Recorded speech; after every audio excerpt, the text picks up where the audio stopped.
ریان کہتا ہے کہ یہ سب کچھ، یہ پراپرٹی، یہ جائیداد دن رات کر کے میں نے کمایا ہے، یہ میری خون پسینے کی کمائی ہے۔ فائز ریان سے کہتا ہے تو پھر آپ اپنے ہی گھر کے چور دروازے سے داخل ہو کر کیوں منقب لگا رہے ہیں؟ کیوں یہ سب کچھ کر رہے ہیں؟ اپنے والدین کو دھوکہ کیوں دے رہے ہیں؟ ان کے اعتماد کو ٹھیس کیوں پہنچا رہے ہیں؟ ریان بھائی، رشتوں میں صرف حق ہی نہیں ہوتا بلکہ ماں باپ کا پیار، خلوص، محبت، یہ سب کچھ بھی ہوتا ہے اور اعتماد بھی ہوتا ہے، اور سب سے بڑھ کر آپ نے اپنے ہی والدین کا اعتماد توڑا ہے۔ ریان مسکراتا ہے، ہنستا ہے۔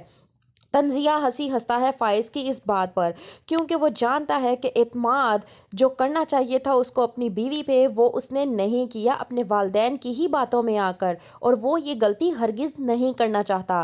ریان کا کہنا ہے کہ میری جو مرضی ہے میں وہی کروں گا، تم لوگ مجھے روک نہیں سکتے۔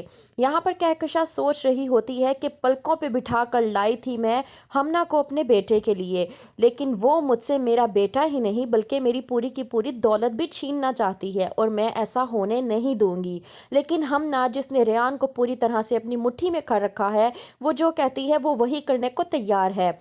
فائز پتہ لگاتا ہے کہ ریان آخرکار کر کیا رہا ہے۔ یہاں مدثر حریم کو دیتا ہے ایک اسائنمنٹ اور اس کو کہتا ہے کہ آپ کی زندگی کا، آپ کی جاب کا پہلا اسائنمنٹ آپ کو مبارک ہو۔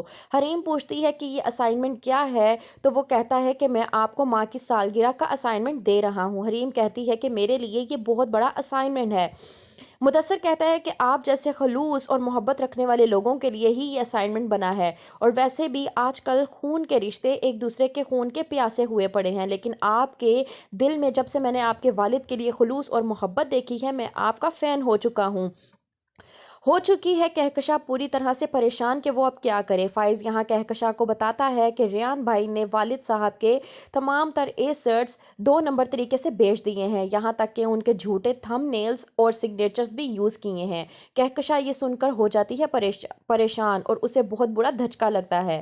کیا ہوگا اب کہکشاں کے ساتھ؟ کیا وہ سمجھ پائے گی کہ اس نے جو حریم کے ساتھ کیا اب وہ اس کے ساتھ ہوگا؟ مکافات عمل اس کا اب شروع ہو چکا ہے۔ کیا ہوگا آگے؟ دیکھتے رہیے ڈرامہ سیریل خمار۔